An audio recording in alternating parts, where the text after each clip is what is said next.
So appreciate everybody coming tonight. We'll call this meeting to order. Our first order of business is Molly with the Secretary Treasurer report. Molly? Yes, let me get my little folder here. My computer is being slow. So I just want to give a report just basically of what our balance is right now, and then go over a few more little things. So right now, this will load. So right now our balance is $13,567.78. So with that, and I also have a few of the registration, the memberships that have come through that I need to deposit, which won't take it up very much, but we'll be almost to that $14,000 range, somewhere around in there. So that's that. For our membership, we are at 83 as of now, but there are some that are pending. So we're going to be around 90 by the time that I get the rest of those put into place. Anything else that you want to add, Molly? Not for the budget wise. Well, I will say one thing. When we were talking about trying to conserve on things, we have talked about for the newsletter printing and stuff like that. It does cost a lot of money. I think out of the last newsletter that we put out, it was ranging around the $800 mark. So I'm coming up with some comps for that. That would be a little bit better. Such as like an online printing service that can mail them out for us. And if we do that, it's looking like it's going to be around $1 a copy. Okay. So is that something that you can report back to us on next month, Molly? Yes, I will report back to that. And then that'll be something that we can run through for a vote. Okay. Is there anything else you need to add? Nope, I don't think so. Not for now. Okay, do I have a motion to approve the secretary report? So moved. Second? Second. Anyone opposed? Motion carries. Thank you. Okay, so real quick, I'm going to say this. We've got one article that we need to discuss, that we need to vote on.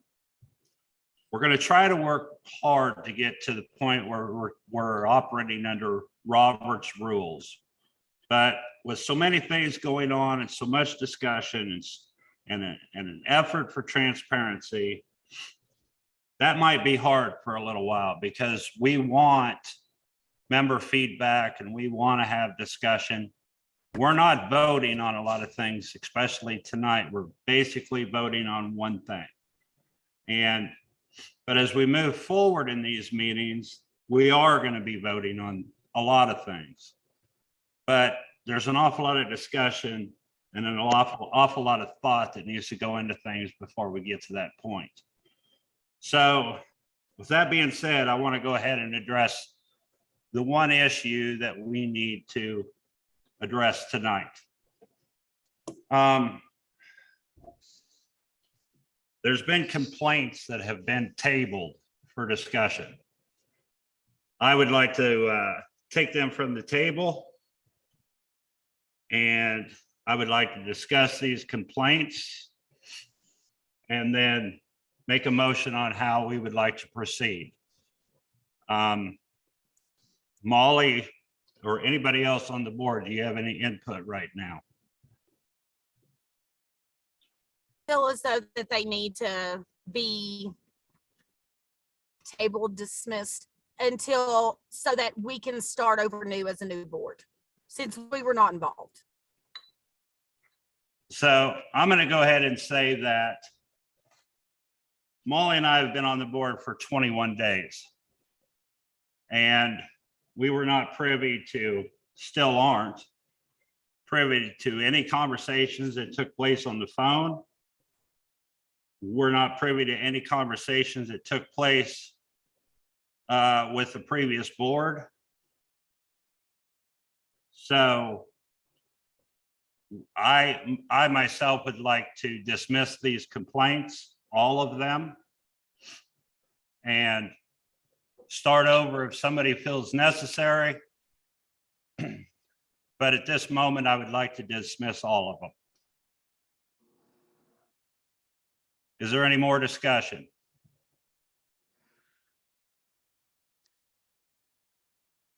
Do I have a motion to dismiss?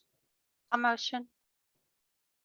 I think technically that has to come from the board, Becky. Oh, sorry. Just trying to help. I know. Do I have a motion? I'll move that we dismiss. Do I have a second? Second. So anyone opposed to this? Okay, we will let it know that all existing complaints have been dismissed. So now we'll move on to the next bit of business. Walt Wickham, would you please update on the attorney work? Okay. Been dealing with the attorney on getting tax exempt status for the association. I've received a letter from the IRS, not 2 weeks ago, that they need more information. I actually just spoke with the attorney about that today.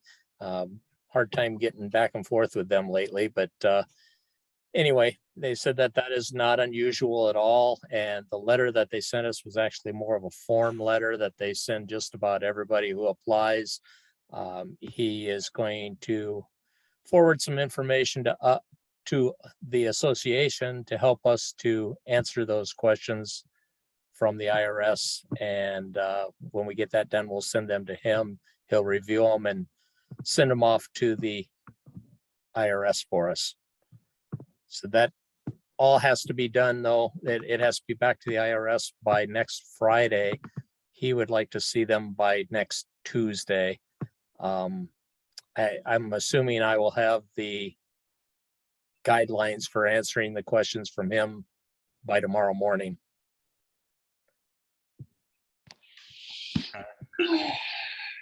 Any comments or discussion on this? Yay. Yeah, really, really glad to see this moving forward. Yeah. Let's just get it done. Figure out what we got to do. I absolutely agree with that. We need to do whatever is necessary to get this pushed through and done. Yeah, he did say that if we don't get it to the IRS by next Friday, we would have to start over on the tax exempt status, and Of that would mean course. repaying the fee and everything else. So that's not something we want to happen. And I don't think it's going to be terribly difficult to answer these questions. So at least from So after talking questions with aren't- the attorney. the questions aren't going to be complicated. It's not like asking a complete history of the association and everything we've always done.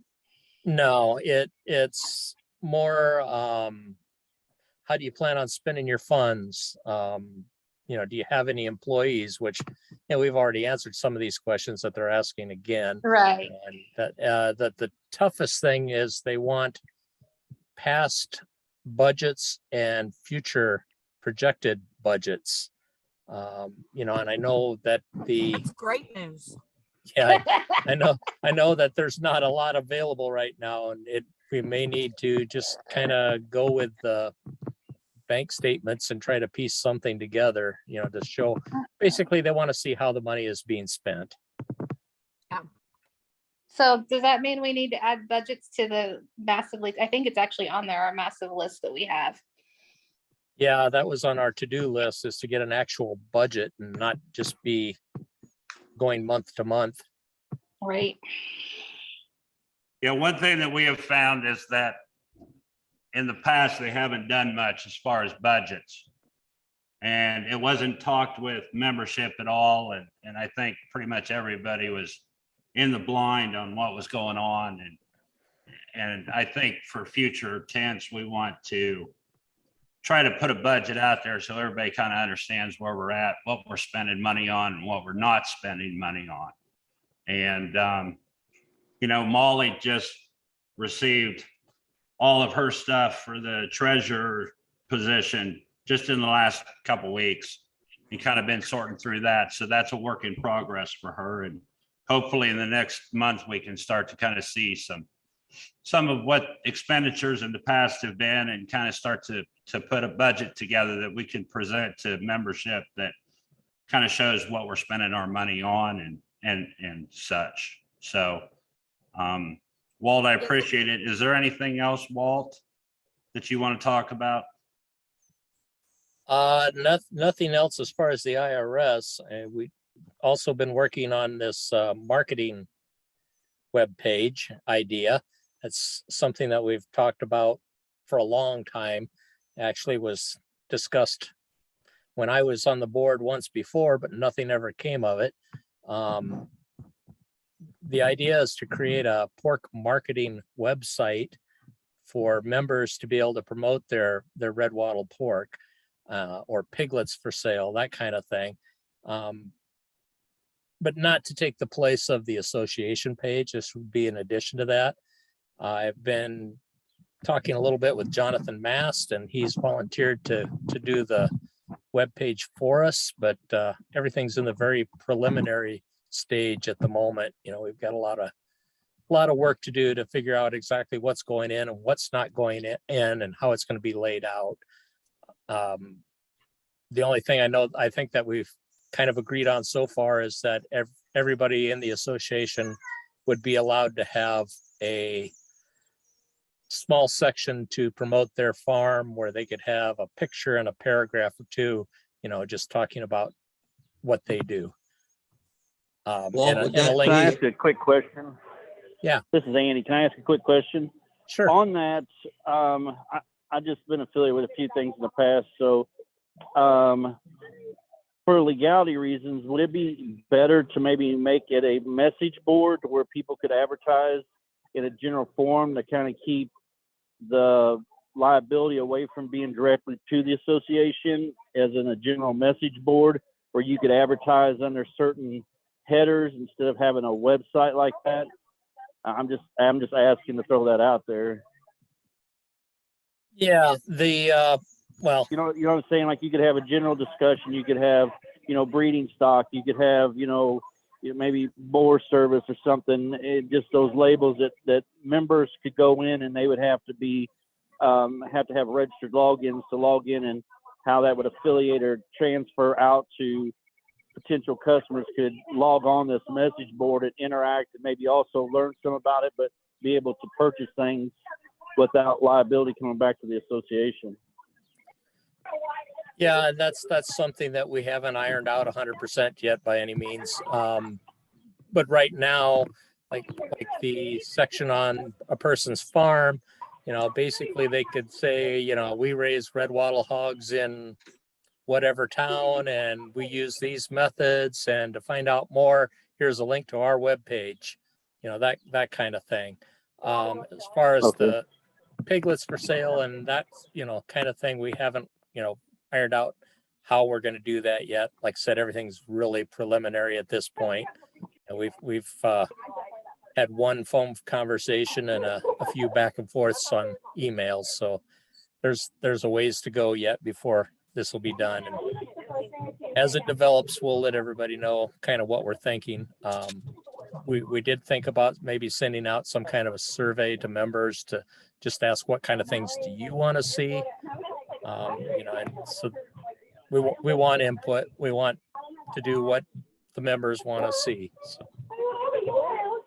I think one thing that we want to be sure and do is design this in a fashion so that people that aren't necessarily members yet have access and easy access, so they can find the website and then find what they're looking for.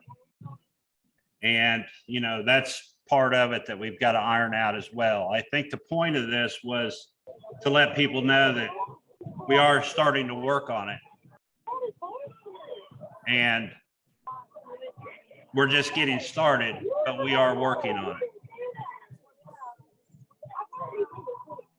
it. And we still have the association website and, well, I think Jim's going to talk about some of the things that are going on there, but, you know, there's still a lot of things that we can do on that site in terms of education and those types of things. I agree.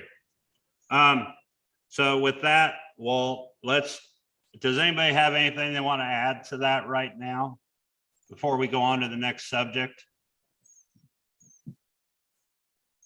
Okay, I think since we started talking about the web, we'll go ahead and go to Jim, and Jim can kind of update on what's going on with Doug and our association website and all of that. Jim? Okay, to give you a little bit of history, the former boards, once the website was piecemealed together by Doug, just added things on as the board had asked, and with no real thought as to where things were going or how it was going to look or anything. And whatever he did, they just approved of. And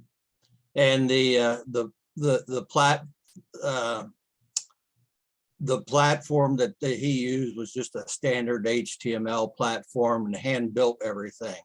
So what we're going to do, well, we looked at 3 different places to upgrade our website, and we decided to go with still with Doug because he has the capabilities and knows what how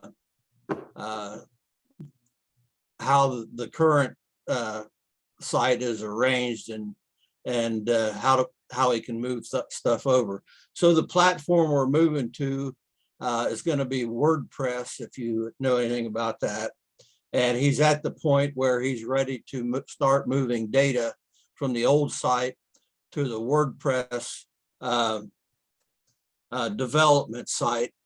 And then once the old data is moved over, we will start revamping what's there and rearranging and adding some new feed.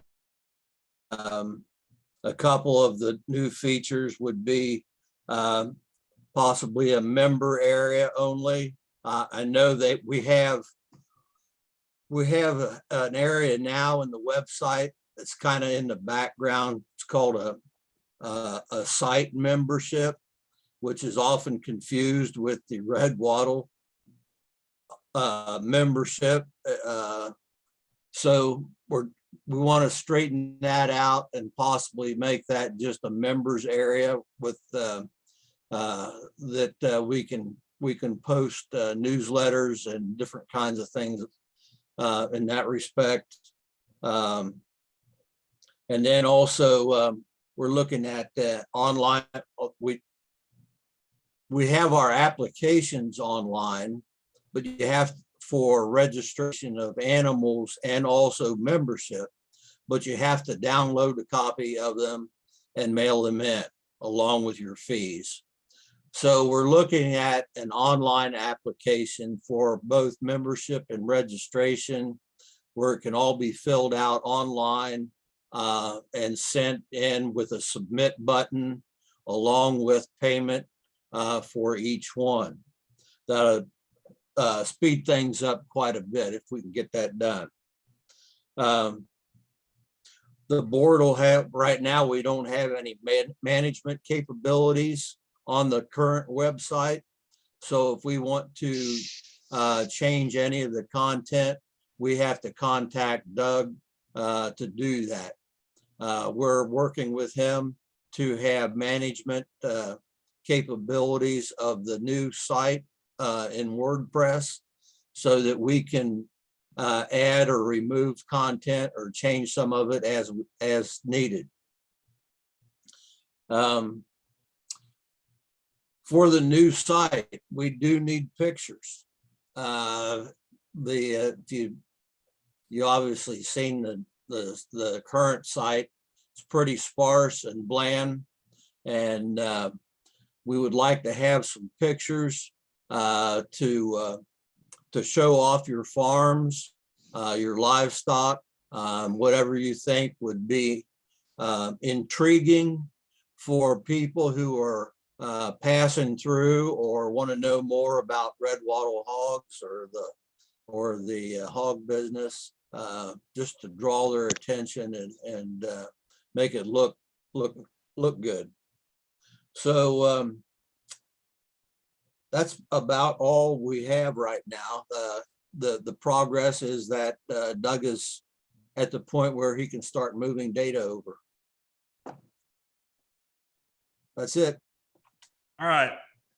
One of the things that we've been focusing a lot with Doug on is turnaround time.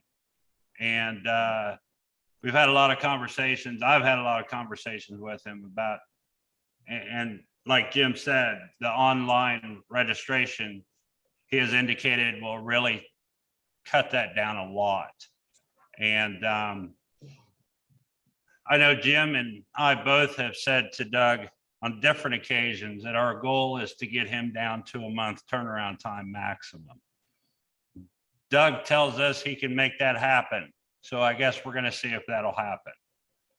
I do want to add one more thing with regard to Doug. We're finding out an awful lot of things within the association that was set up, like Jim said, the website was set up and that nothing was ever done. Doug's rate that he charges for his work has never changed since the day he started. And I can go on with other things within the association that for whatever reason, nothing's changed because it was never discussed about again. That's nothing against anybody. It's just simply the way it is. And, you know, we're going to have to cross some bridges here as we go along and kind of update some things. And that's one of them. I'm not saying we're going to raise registrations because that's not even been discussed or talked about or anything. I just want people to be aware that in the entire time Doug's been doing this, he's still getting the same dollars per transfer. I just want everybody to know that. So, Jim, I appreciate it. Sure. Let's go on to Kaylee. You want to talk a little bit about the mentor program and then the marketing brochure.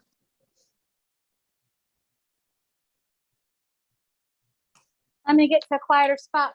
Dennis just started an oil pump. So I put out there a few last month or month before that we're wanting to start a mentor program. I'm needing volunteers right now. I'm just wanting to build the list of people. It's to help promote helping our new people, but also to get everybody communicating and talking a little better. Having a mentor is really important, especially if you don't have a lot of experience with pigs or whatever program you're running, whether it be confinement or pasture raising. So I think we could solve a lot of problems if we have a new breeder set up with someone who's been breeding a while, understands how the standards work, understands how to run the operation, and can kind of help people through it. I know there's a lot of information online, but that information is often contradictory and not always best practice. So having someone that has the experience to help is vital. So I need people to email me that they're interested in being a mentor, and then we'll put a team together.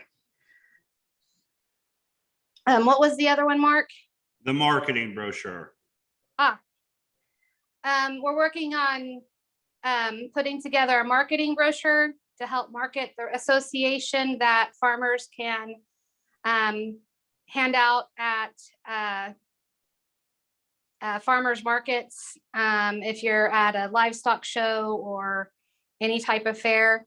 We're also looking at putting out a packet for new people that have just joined, and that'll include the mentor information.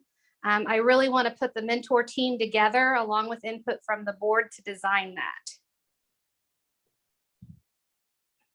So you're gonna want pictures for that, right?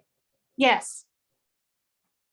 Okay, so probably the best thing to do would be to put a post out there of what it is you're looking for and how to contact you to get everything to you, correct? Yes, and I'm probably gonna put some form of either Google Doc or Word doc together. So when people are asking to volunteer for the mentor program, they can share some background information. I prefer 5 years experience in breeding pigs or managing pigs, but if I don't get enough people with 5, we'll move on down to 4 to 3 years.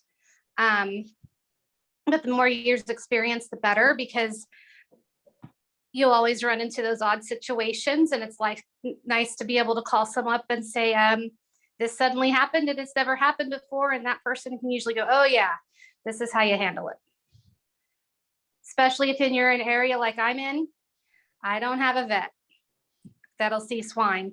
They're all scared of them. And the few vets that we do have in the area that see swine, they work with Seaboard, and you're not going to get them away from Seaboard. They won't even come on my property. Anybody have anything to say, discussion or anything? I think that sounds fantastic. Good.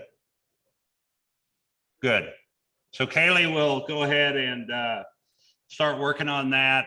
And, you know, I don't know if that'll be in a template form, the brochure. I think the mentoring program is something that has merit. There's a lot of new people that are entering into the association and getting started with hogs. And I think the more help they can have, so things are easier to understand, the better.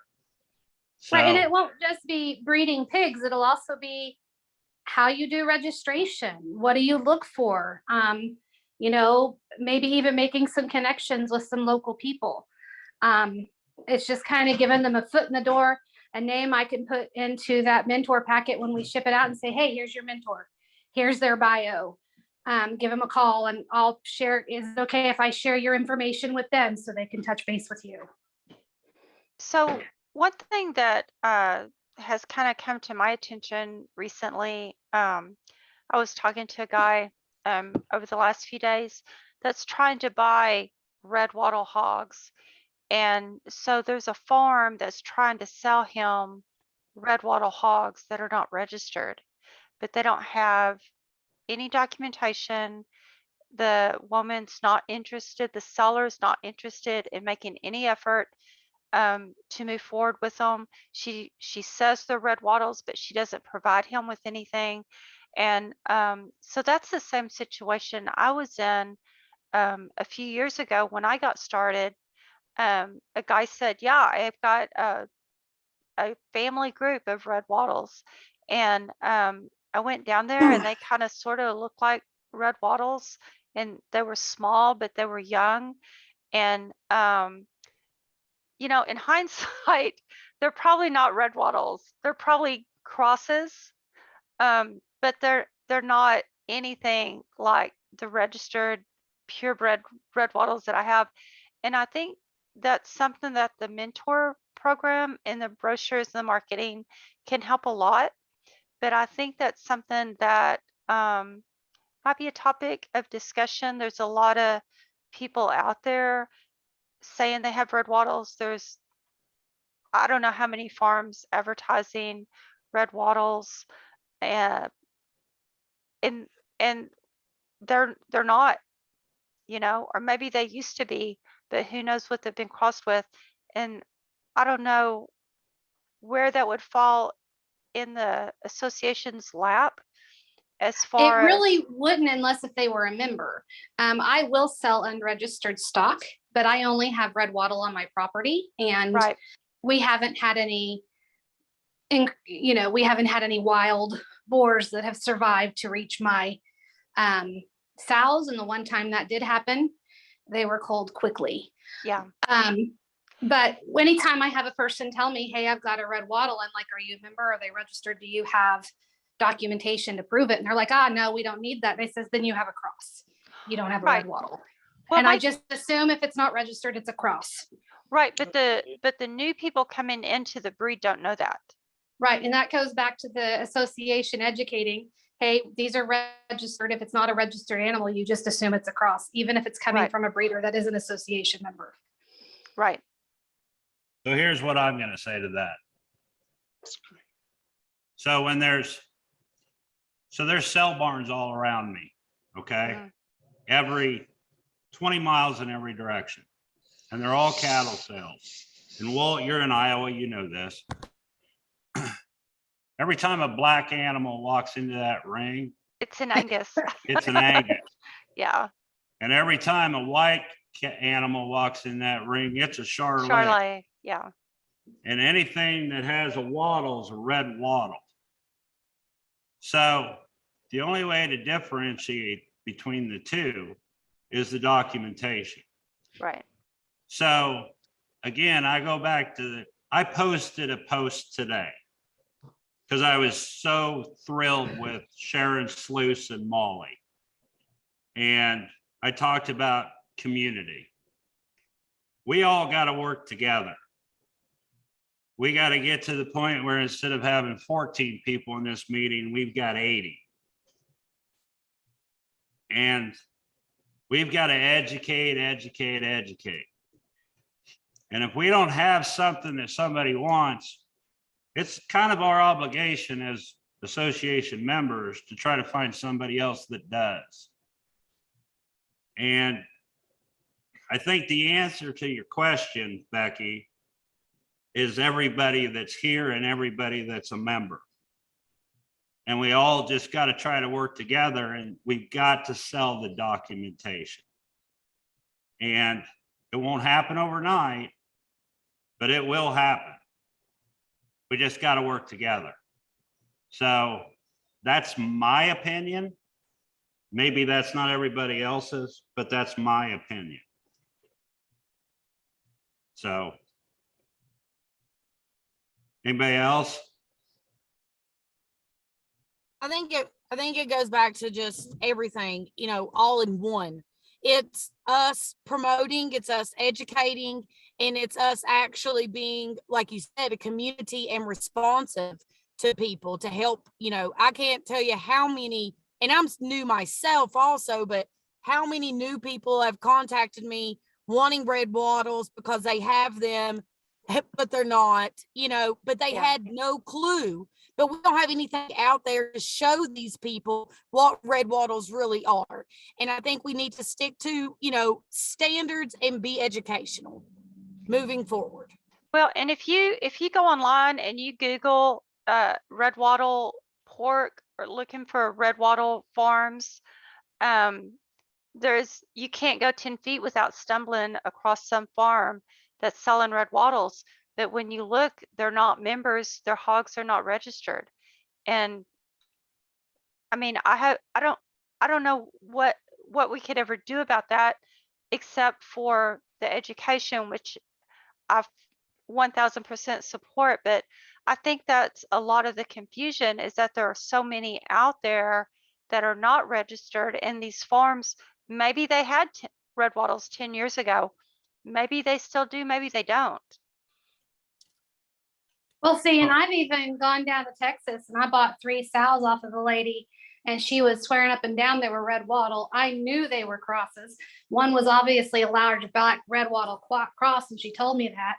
And I got home and I sent them all to slaughter just so someone else wouldn't buy it. And I mean, 2 of them I named Ugly and Fugly, and that explains what they look like, because they were just horrible. And they were great tasting though. I stuck them in my freezer. Well, I will say this, based on the phone calls and the messages that I've had in the last 2 weeks, we need to produce more. The demand, we need to work together. We need to try to work through logistics. The demand and the calls that I've had looking for breeding stock is overwhelming. So I think education, and we've got to develop enough benefits to being a member of our association that we can justify to people being members of our association. And we've just kind of started working on that. But I hope, you know, in a few months or in a year, we're talking about all the benefits to being a member, and we're adding people that aren't here right now. So I guess we'll see what happens. But I think that identifying the issue, Becky, is the first step. Now we just need to figure out how to get around it. I also think part of it's what your market is, because I understand what we're trying to produce is 100% purebred registered stuff, but I also know that in other industries, they sell, you know, bulls, like you're talking about Angus, they sell bulls off to commercial guys. Let's not miss the, you know, the forest for the trees. If someone comes to you wanting a quality boar to put into a cross program, let's not say I won't sell that to them. But I also know that, like, some of this, what you're calling these crossbreds and all this, it depends on what your market is and what your area. Not every litter has, every goat should be kept. Not every boar should be kept.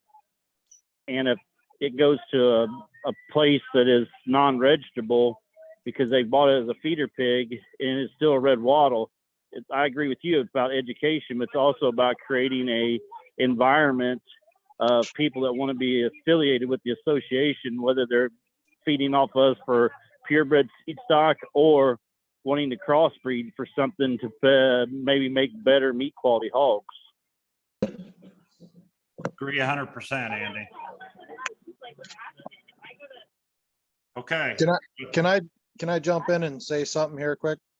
Absolutely. So with what Becky was saying, you know, your response was we got to sell the registration. We have to sell the documentation. And maybe a year ago, there was a registered boar for sale, and the owner advertised it as a 0 COI red wattle. And the documentation on that animal only went back one generation.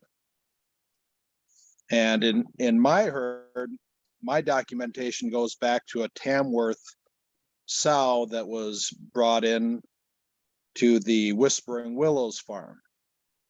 And there's a whole bunch of animals in my herd's lineage that just, the lineage really says a different story than what I'm hearing right now, that, you know, if it's got papers, it's purebred. If it doesn't have papers, it's a crossbred, when in fact the association, along with the Livestock Conservancy, knowingly introduced purebreds of other breeds, which has really bastardized the red wattle breed. And I know what you're saying. I get it, that the documentation really is how you get this back under control.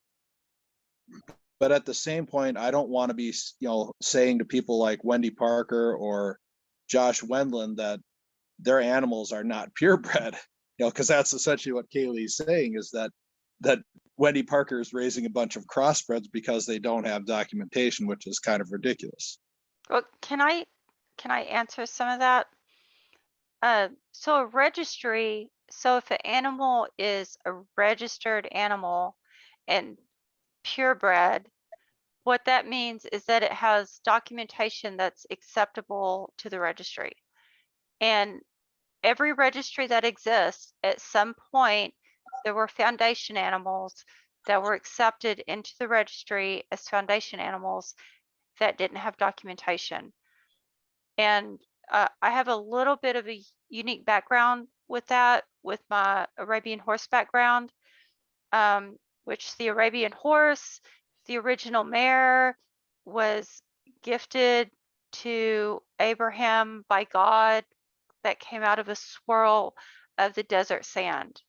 And she was pregnant with a colt, and from that mare and colt, every purebred Arabian horse is descended.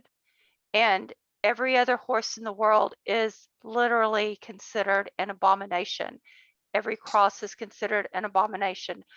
No other breed, no other registry is going to come anywhere close to that fanaticism. And so as a registry, and I get your point, Ryan, that initially there were animals accepted in, and some of the older members can speak to this, about the recovery program, what worked, what didn't. The recovery program was ended, as I understand, because it wasn't working as well as expected.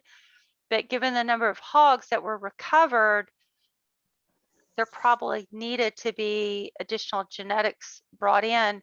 But when that herd is closed, then those animals descended from that are considered purebred, which really is not the right term.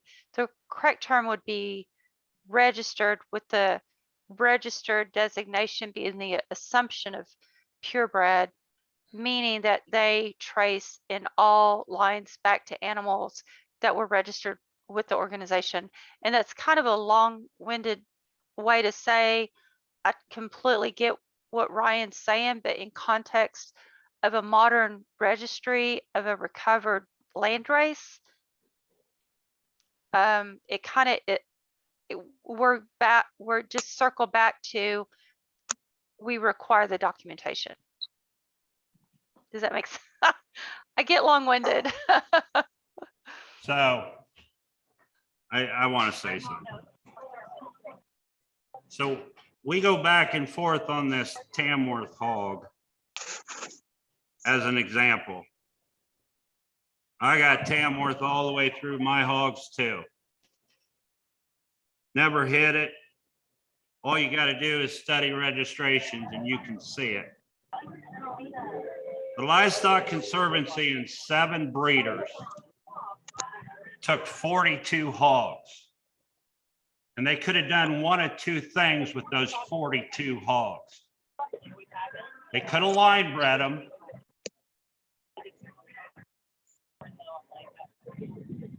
They could have lion bred them, and they could have kept them pure and whole. But because that's not the way the Livestock Conservancy does it, they chose to bring in donor animals, including Tamworth and a few other breeds. Then they decided, and they called that an upgrade program. And then they decided they were going to do a recovery program to go with it. And that recovery program was where they identified animals that weren't identified before that fit a certain criteria to be called something close to a red wattle. And then they started providing documentation with the belief that 7 generations would make that a pure animal, in their mind pure, as long as they were breeding it back to a registered red wattle boar every generation. So to say purebred, no. Documented red wattle, yes. Crossbred, hell, they're all crossbreds. Just get it out there and be done with this. They're all crossbreds. Now they're documented red wattles because we've bred them that way for close to 20 years. That's it. We have documented red wattles. Therefore, they are registered red wattles. We don't have to play words. That's what they are. And that's all because none of us decided 20 years ago to go that direction. So that's where we're at. Becky, I understand what you're saying 100% when it comes to people that are selling purebred red wattles out of registered stock that are unregistered now. I see it all the time. But when you ask them, they can't provide documentation on the parents. They can't provide documentation on the grandparents. Their sow's black, not dark red, it's black. It might be white, it might have spots. It doesn't fit our standards. And we have to keep our standards because we're trying to take a crossbred over 20 years and make it as like as possible and make it as consistent as possible so that we all put out a quality product that fits what we want in our red wattles. Now, to take that a step further, Molly's going down to the Livestock Conservancy because we found out that they have literally files and files and files of documents that we've never seen. Oh, wow. And Awesome. and they've agreed to let her photocopy all of those documents. And the purpose in that is one reason. I'm sure you agree with me on this when I say, I want to know what the hell a red wattle looked like when it walked out of that timber in Texas. Because that's what I want. Yeah, I've wondered that myself. And that's what we should be shooting for. Okay, Right. just let me cut in here because this was kind of in response to me wanting a little bit of. Wasn't meant in any way negative, Ryan. No, that's fine. I just this Becky kind of went long-winded and it went roundabout, but I was speaking to the, kind of what Becky was saying and Kaylee's rebuttal. And where I was going with this is that if we are pushing the registration, and if we're not going to be policing how things are outside of our circle, that we need to do a better job of policing the pedigrees that are actually in circulation, like this Aiden Tackett boar that's 2 generations removed from the recovery. Now, breeding that boar as a 0 COI or advertising it as a 0 COI boar, it has not met the 6 generations that it has been removed. It's only 2 generations removed from the Andrus herd. In addition to that, you find in these pedigrees many times where you're breeding R1s to R2s and where R2 has been dropped. So you no longer have any, there's no designation to these animals that they still are only 2, 3, 4 generations removed from the recovery program that was still implemented, 12 years ago, that they were still bringing in these animals. So there needs to be. Right. Go ahead, Yeah, Becky. right. No, I'm sorry. Ryan's right about that. And I love Doug. He's a great guy. I've spent time on the phone with him. But there are discrepancies in the database that where the recovery hogs are not designated consistently and that sorts of thing. And I think that probably goes back to what Mark was saying about Doug's, dollar per pig or whatever it is, and that he was just doing what was requested of him and not, going above and beyond like somebody that was really invested in the hogs might. But yeah, I mean, you can't do a COI on a hog that only has 2 generations. You have to have 6 or 8 generations to have a valid COI. So those are education points, I guess. And I'm sorry, Ryan, I got long-winded again. I didn't mean to interrupt you, but I did want to comment that that there are discrepancies in the database and also about the COI. So I'll say this, I know there's discrepancies within the registry. There's been 0 policing on any of it. But I want to clarify something. Are you saying to me that people are registering flag to flag, Ryan? Is that what you're saying? Yeah. What Oh, I'm saying is that there were no flags put on recovery animals. And after 2 generations, it was dropped. And there was people breeding R1 to R1, R1 to R2, that there is an incredible amount of, I don't know if it's discrepancy, but just failure to follow the supposed protocols. And before we all get all high and mighty about what red wattles are, we really need to take some time to sort this out. And I don't consider myself an expert by any means, but I have owned genetics from a lot of different areas, and every single one of my hogs looks completely different when I source it from a different area. And the herd of pigs that I took down to Georgia, okay, that is going down there, now that they're reaching sexual maturity, that there are plain brown hogs in there, you know, that there are actual red hogs in there. And there is an incredible amount of work, almost an insurmountable amount of work for a association to do. The only way you're going to purify, the only way you're going to get red wattles to be something uniform is by having direction from a single source and breed it for 11 generations. I've been looking into the formation of other breeds where it takes 11 generations of breeding for something. And we just don't have the community, we don't have the cohesion, we don't have the direction of what red wattles really want to look like. You have this guy out east that thinks they should be, you know, dark. You have Whispering Willows, who is breeding both dark pigs and sending out these Tamworth light pigs. So there is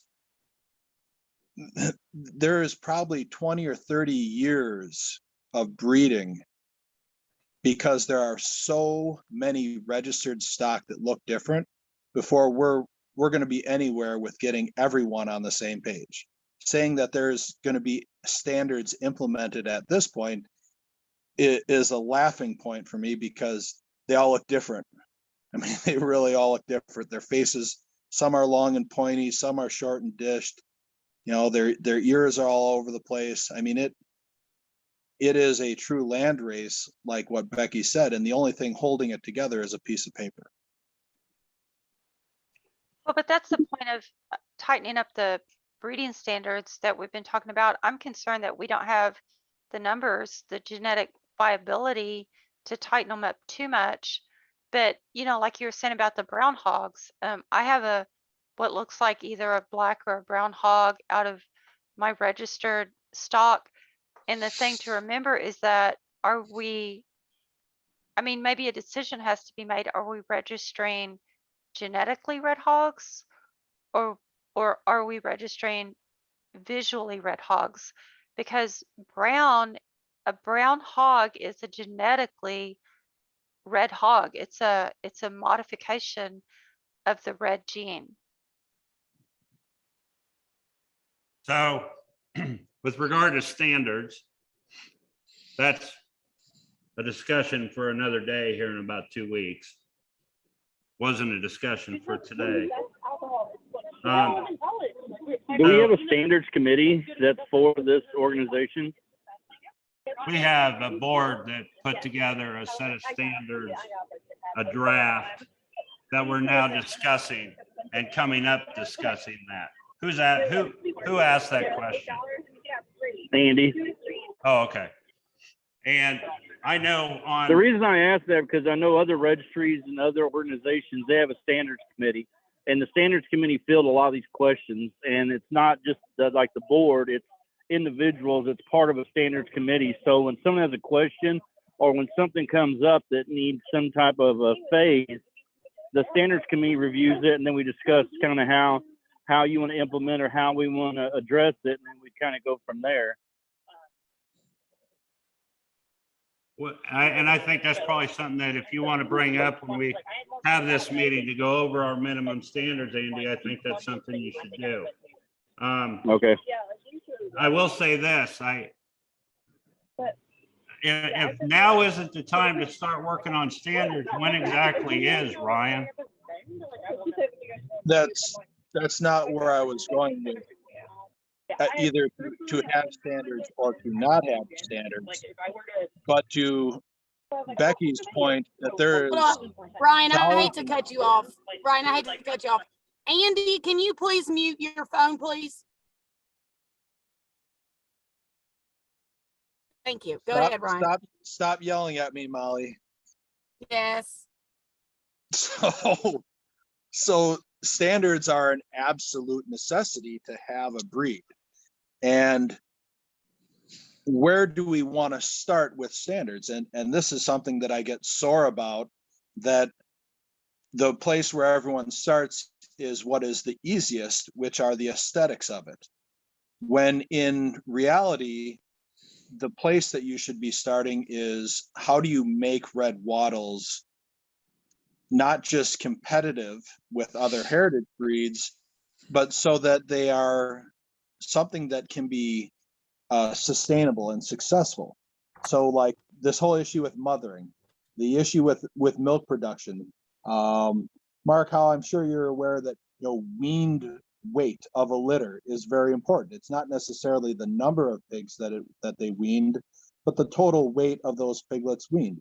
So there's lots of metrics that just are not even talked about when we're trying to quote unquote improve the breed through standards.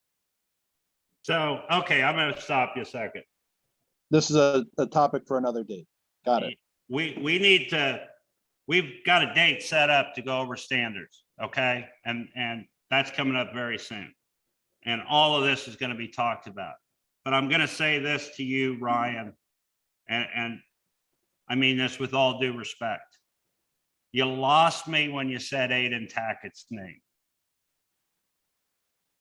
What's that about? Actually, it's the board that I own. Because, if you want to use examples, I got no issue with that. Let's give the registration number. We'll look it up. Let's you and I have a conversation that you want to talk about this board. I'll make sure that I have that information in front of me. We'll talk about the board. But one thing we got to do is, I respect you. We got to respect everybody. And He to made put out- a public post, Mark. I'm not saying anything that everyone couldn't see. He made a public post saying that he has a 0 CUI boar for sale. So it's not like I'm pointing fingers. It's just that he put a perfect example out there for sale. And it is exactly what we're kind of talking about, is what makes a red wattle a red wattle. Well, it's a point of education about inbreeding coefficients. It's something that needs to be discussed, and Oh, sure. and the Yeah, membership it needs does. to be educated. We can And look. not- You can not- look up. You can look up that board. He is DJ Wilbur. I own him. Yes, whenever you look him up, it does say a 0% coefficiency. He comes from Wendy Parker and their herd. He was part of the Andrus herd. Yes, he does have a recovery breeding, and that is Homer and Jenna. Those are his parents. Yes, that is what it is. But when you look it up, it does say 0% coefficiency. He didn't put a lie out there. He put what the RWHA website says, and that's what Not it what says. I'm saying. Not what I'm saying, Molly, at all. What I'm saying is that if we're selling the documentation, then that animal doesn't have documentation other than the fact that it was given that it's a registered animal, but it doesn't actually have a pedigree. You can't go back generations and looking at it.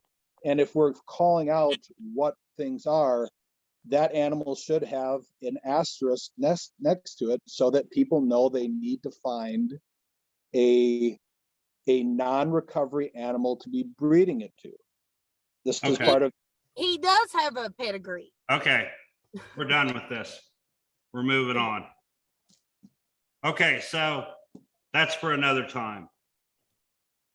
So we're gonna move on now to things that we had on our list to talk about. And I'll go ahead and start with this. On June 9th, we're having a minimum standard draft Zoom discussion. If you have not received your draft, please let Molly know so that we can make sure you have it ahead of time and we can walk through it if you have any questions. I've got a couple guys that are going to be on that discussion that are not Red Wattle members, but they are 50 to 60 years experience in multiple hog associations building their standards. So they will be here to ask. So when somebody asks, why are we doing this or why are we doing that? They can answer that question because they're the ones that helped with some of the wording on this draft that was sent out. So I'll go ahead and add that in there right now. Okay, so on June the 9th, I've only got the initial draft that was distributed. Has there been another one? No, because Becky, I'm Okay. still getting responses on that original draft. Okay. Okay, I've still got people that are messaging me and we're talking about questions they have with regard to that draft. So even though that Okay. was, plus we also found out that there was a lot of members within the association that either we didn't have the right email address or it wasn't added to our email list so that they could get the information. okay. So there's several people that have only received it in the last few days. And that's, I've almost got that complete. I downloaded everything. So hopefully everybody is good to go on the next round of emails sent out. So since we're already talking about that, I want to say that we're working on rules for registration. The attorney has given us a template for bylaws. We're working on those. In the purpose of transparency, those will also go out as drafts so that everybody can see what we're thinking and what we're talking about, so we can get input from those as well. But because there's so many different things going on and so many things we're trying to address, we've kind of got to set aside a Zoom meeting for those things because we know they're going to take a long time. And I didn't want this meeting to run so long. And I knew if we kept talking about standards, that's what was going to happen. Yeah, Mark, Yeah. this meeting's been so long, I'm out of alcohol. I got it. Do you need to take a break so you can go reload? I might need to take a break.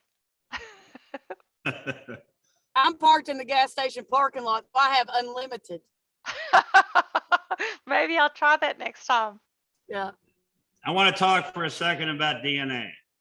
So we're looking at I'm exploring options on DNA. DNA is another thing that when the Livestock Conservancy came to the Red Wattle Association, Dr. Spoonhour or however you say his name, said that he wanted them to go with UC Davis.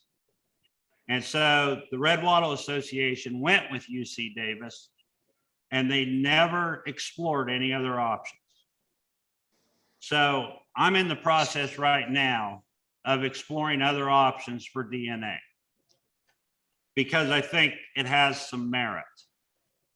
And one of the things that I found already is I found one lab that's pretty highly respected and used by several of the mainstream breeds. And they're charging $18 a sample, less than half what UC Davis is charging. Along with that, they're sending me Friday a list of other DNA markers that they can provide for a geneticist to look at for the Red Wattle breed that include meat quality, maternal ability, for just a little bit more money, $25 for a sample for parentage and these other markers. I don't have any answers on that yet. I just wanted everybody to know that we've started talking to some of the other labs out there to see what they can offer us and maybe save some money in the process as well. So it's really all I had to say on DNA. I just wanted everybody to know that we're kind of in that process. Molly, did you want to talk about the podcast, YouTube, and all of that? So yes, okay. So to help, with education and everything like that, and to have transparency, and for also to involve more members and to attract more members, we have started a YouTube channel, which is where we're going to be posting our pig talks that we're going to do every month. So those will be recorded. Our pig talks are going to be mainly, educational, having speakers. So we felt like that was a good thing to put out there for the public. So we do have the YouTube channel that is going on now. We posted our first video there the other day. You can see Mark's lovely face as the screenshot. And also, I have been talking to, I was talking to a guy before we decided on this idea about starting a podcast. So that is in the works also.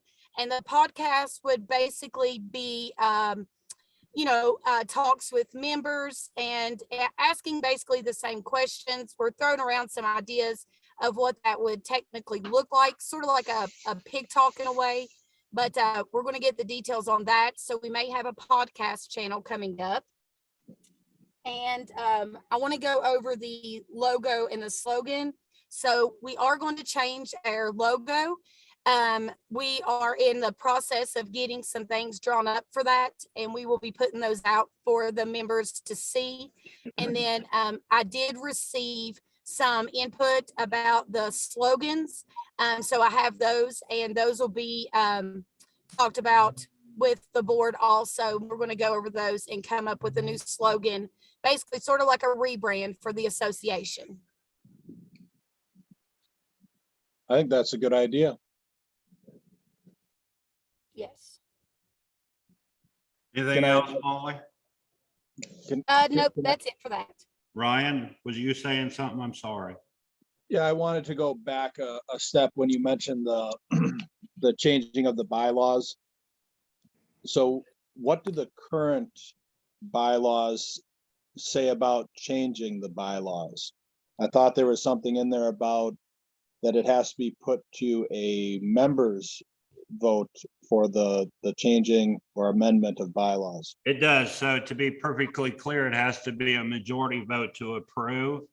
And we have the option to approve by line item or approve as a whole. But it has to be a majority approval of the membership, Of the of the voting member- voting membership. That sucks.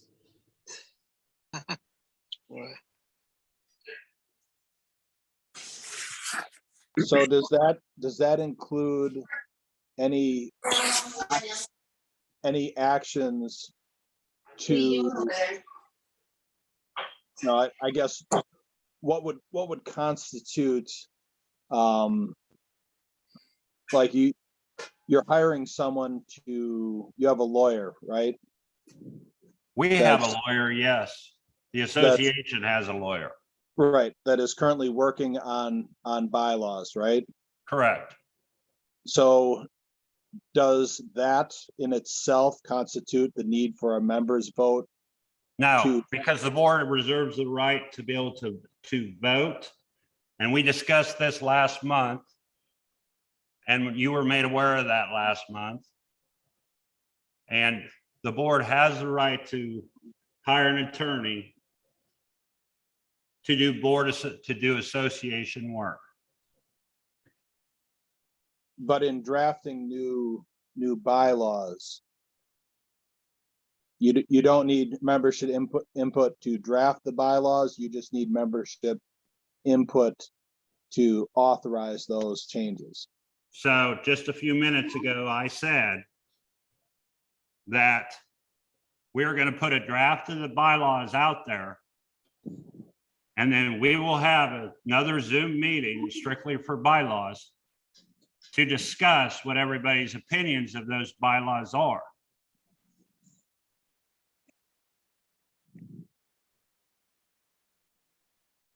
Okay, Just like we're going to do for standards, just like we're doing for rules of registration. We don't have anything to hide. We want to know what in membership thinks.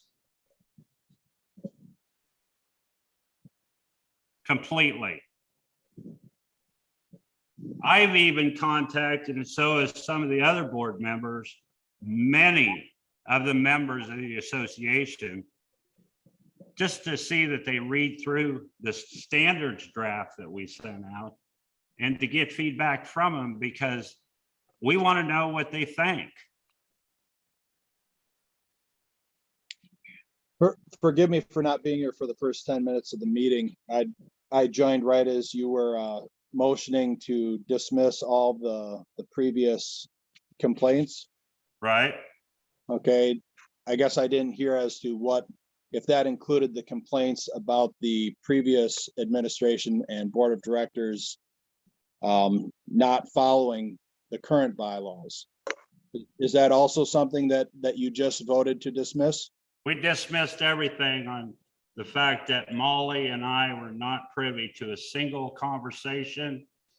We have no knowledge of anything that occurred prior. Therefore, we cannot vote on anything not comfortably, not knowing what took place. Okay, so then you're going to send something out individually to everyone that made a complaint and tell them that they need to resubmit that complaint? Done with that. I guess that's something we can discuss as a board, Ryan. Or we'll just talk about it at a different time. How about that, Mark? You can call me at your convenience. I'll tell you what, you email me at your convenience and we will proceed accordingly. How's that sound? Thanks, Mark. Appreciate it. Okay. I want to finish with, on June 2nd, we're having our second pig talk. The first one went really great. This one is going to focus on direct marketing, direct meat sales.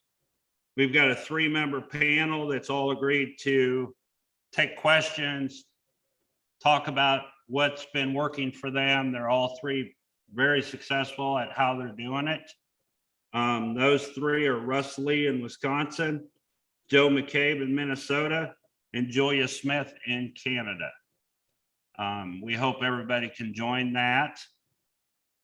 On June 9th, we're going to have a minimum standard Zoom discussion to basically hear what everybody has to say and to have a conversation about our standards. Does anybody else have anything that they want to add?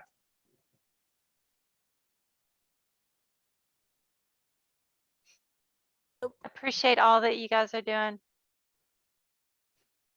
Thank you. Can I get a motion to adjourn?